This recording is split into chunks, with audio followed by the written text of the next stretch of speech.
Assalamualaikum warahmatullahi wabarakatuh. Halo teman-teman semua, gimana kabarnya hari ini? Semoga teman-teman semua sehat dan segala urusannya dilancarkan oleh Allah Subhanahu wa taala. Amin.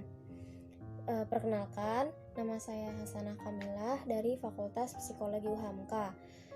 Pada kesempatan kali ini saya ingin membahas tentang apa sih insecure itu dan bagaimana cara mengatasinya.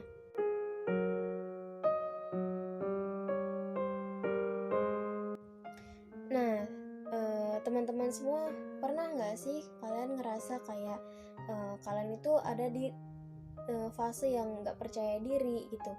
Kayak semua hal yang kita lakukan itu kerasa masih kurang, ya kurang bagus lah, kurang sesuai ekspektasi lah, dan lain sebagainya. Kalau aku sendiri pernah, dan aku sih nggak tahu ya, tapi kayaknya kalian semua pasti pernah dan mungkin sedang ada di fase ini gitu.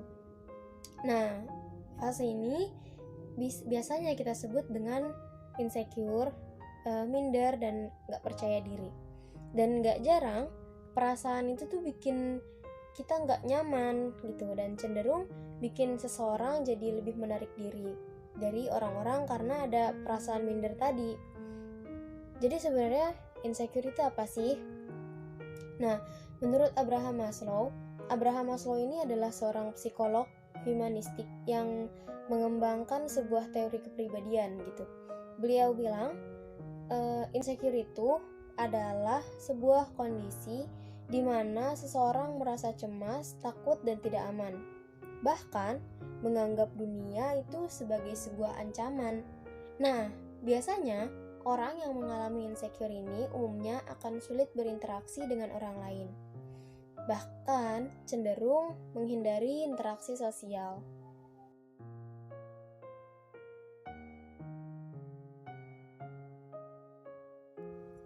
Kenapa sih seseorang bisa merasakan insecure? Apa penyebabnya gitu? Nah, ternyata ada penyebab umum yang sering terjadi. Yang pertama, kebahagiaan. Jadi, kebahagiaan seseorang itu sangat berdampak pada self-esteem kita. Jadi sehingga ketika kita mengalami kegagalan atau penolakan, itu bisa berdampak 2 kali lipat pada rasa kepercayaan diri kita. Nah, apalagi ketika kita terlalu sering mendapatkan kegagalan tersebut, nah perasaan insecure itu akan semakin terasa karena muncul tuh semua perasaan yang kita lakukan itu kayak sia-sia aja gitu. Soalnya gagal terus, jadi kayak percuma gitu melakukan ini karena ya pasti bakal gagal lagi gitu. Itu penyebab pertama. Lalu yang kedua, adanya takut untuk dievaluasi orang lain, yang pada akhirnya seseorang memilih untuk menghindari situasi tersebut karena merasa tidak nyaman. Perasaan gak nyaman itu yang bikin seseorang menjadi insecure. Lalu yang ketiga, terdorong sifat perfeksionisme. Individu yang memiliki standar yang sangat tinggi dalam segala hal cenderung merasa insecure ketika apa yang dilakukan tidak sesuai dengan apa yang telah diekspektasikan sebelumnya. Sehingga muncul rasa kecewa dan bahkan menyalahkan diri sendiri.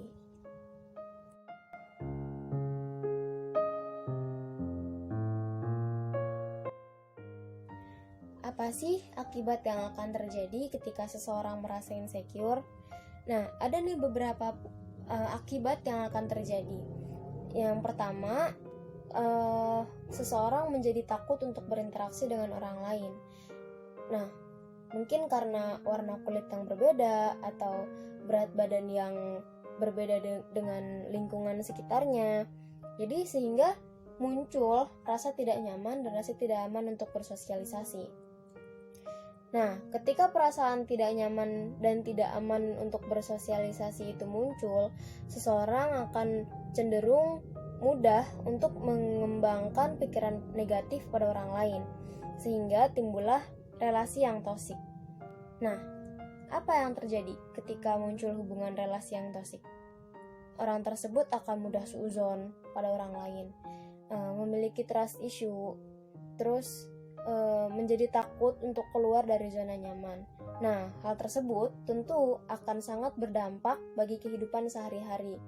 Jadi, individu tersebut menjadi tidak bisa mengembangkan potensi dirinya karena perasaan takut tadi.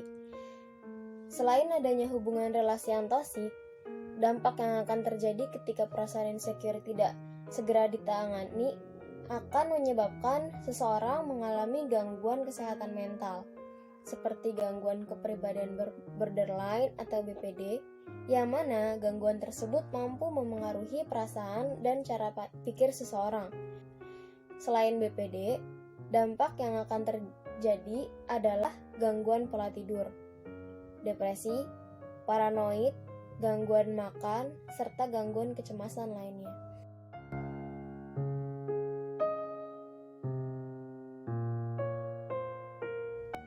Sebenarnya, merasa tidak percaya dan tidak aman akan diri sendiri itu adalah sebuah hal yang sangat wajar. Tapi ketika perasaan tersebut sudah sudah sering terjadi dan sudah sampai mengganggu aktivitas sehari-hari kita dan tidak segera ditangani oleh ahlinya, itu akan menjadi sebuah masalah. Padahal Allah sudah memberitahu kepada kita bahwa manusia itu diberikan kelebihan yang sempurna atas kebanyakan makhluk yang telah Allah ciptakan sebelumnya. Seperti dalam Al-Quran, surah Al-Isra ayat 70 dengan arti sebagai berikut. Dan sesungguhnya telah kami muliakan anak-anak Adam. Kami angkut mereka di daratan dan di lautan. Kami beri mereka rezeki dari yang baik-baik dan kami lebihkan mereka dengan kelebihan yang sempurna atas kebanyakan makhluk yang telah kami ciptakan. Dan Allah menegaskan pula di dalam Al-Quran surah At-Tin ayat 4 dengan arti sebagai berikut. Sesungguhnya kami telah menciptakan manusia dalam bentuk yang sebaik-baiknya. Nah, dari kedua ayat Quran di atas dapat kita simpulkan bahwa sebenarnya manusia adalah sebaik-baik makhluk yang telah Allah ciptakan. Setiap manusia itu memiliki keunikan dan kelebihannya masing-masing, maka sudah seharusnya kita tidak perlu lagi merasakan insecure.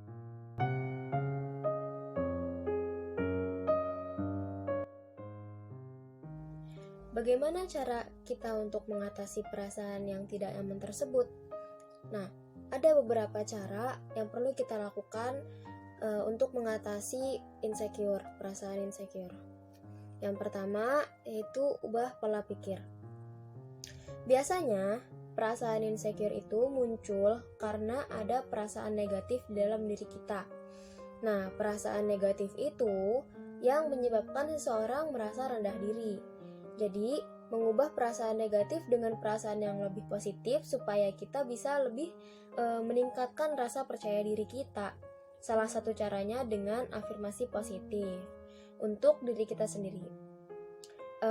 Misalnya dengan memeluk diri sendiri dan mengatakan hal-hal yang positif, seperti misalnya kayak aku bisa melakukan ini gitu, atau dengan kalimat positif-positif lainnya gitu. Yang kedua, dengan cara selalu bersyukur. Kenapa kita harus selalu bersyukur? Karena Allah sudah memerintahkan kita untuk mengucapkan syukur, entah dengan lisan maupun tindakan. Nah, Allah itu sudah mengutarakannya di dalam surah Ibrahim ayat 7 dengan artinya sebagai berikut. Dan ingatlah juga tatkala Tuhan memaklumkan, sesungguhnya jika kamu bersyukur pasti kami akan menambah nikmat kepadamu. Dan jika kamu mengingkari nikmatku, maka sesungguhnya azab-azabku akan sangat pedih.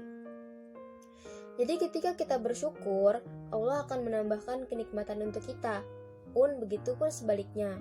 Ketika kita kufur, maka Allah akan mencabut segala nikmat itu untuk kita. Salah satu cara kita untuk bersyukur adalah dengan mencintai diri kita sendiri, yaitu self-love.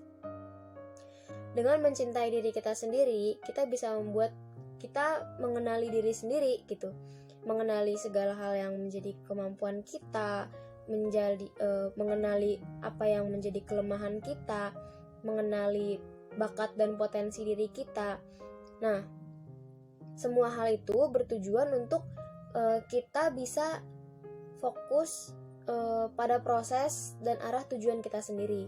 bukan fokus pada proses orang lain. Selain dengan mencintai diri sendiri, kita juga perlu untuk berterima kasih nih. Berterima kasih dengan diri sendiri dan orang lain. Kan kalau berterima kasih untuk orang lain dah biasa ya dan bisa dimaklumi.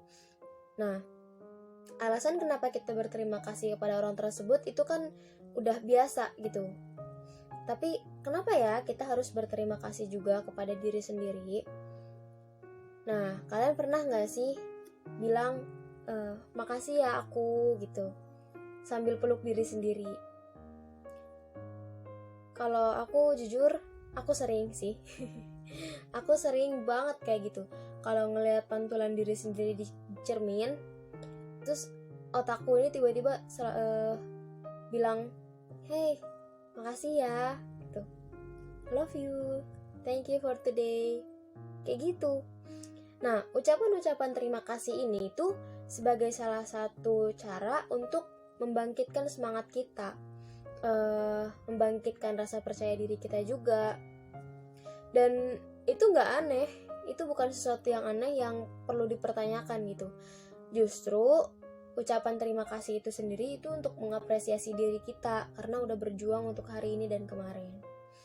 Lalu yang selanjutnya ada selalu berpikir positif. Orang yang bisa berpikir positif akan terus merasa bahagia. Meskipun dia memiliki kenyataan yang hidup yang berat, pun sebaliknya, ketika seseorang sering berpikiran positif, pasti akan merasa kalau hidupnya itu penuh dengan kebahagiaan. Begitupun sebaliknya, kalau orang yang berpikirnya negatif, itu pasti orang tersebut akan merasa kalau hidupnya dia itu selalu penuh dengan kesulitan. Selain itu, selalu berpikir positif juga bisa mencegah terjadinya depresi. Selanjutnya adalah tidak sering untuk membandingkan diri sendiri. Sebenarnya, membandingkan diri sendiri dengan orang lain itu nggak selamanya negatif, teman-teman. Tapi, secara umum, kalau semakin kita sering seseorang itu membandingkan dirinya dengan orang lain, maka akan semakin banyak pula energi yang terbuang secara percuma.